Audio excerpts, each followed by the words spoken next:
Toy Lugan, ako'y may istorya sa iyo. Minsan ako'y niyakan ni Commander ng papunta kami dyan sa Pabicol, sa Naga. Di sabi ko ako na daw magmaniho. Sabi ko hindi, ikaw na. At ako'y medyo malabo na ang mata lalo na paggabi. Ikaw na magmaniho. Mahirap. Malinaw-linaw pa ang iyong mata. Delikado. Di siya na nga ang nagmaniho. Basta't kami paspas. Sabi ko siya, ako'y idlip muna at malayo-layo pa naman . Di pagdating dyan sa Lucena, may LTO. Di kami pinara.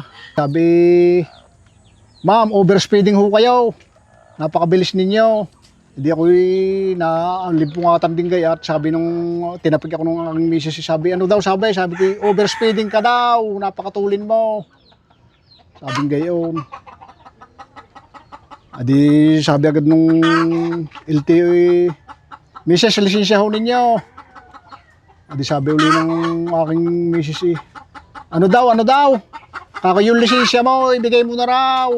Bingi. Ay paano ibingi nga malinaw nga ang mata, ibingi naman. Nakaw. Adi pagkaabot ng lisensya, abot nga, di nakita nung yung pinakahipi ng LTO, medyo maedad na rin. Di tinignan gaya, binasa, nakita nga sabi ko, ikaw pala taga Batangas .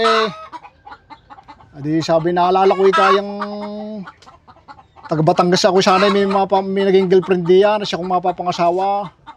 Kami lang hindi nagkasundo at napakadaming hinihingi sa akin pa kami kakasal na .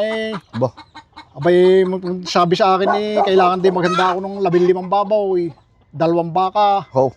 At gagamitin daw sa handaan. Adi sabi nung commander ko ano daw, anong sabi? Sabi, naalaala ka doon niya. Naalaala ka na niya. Sabi nung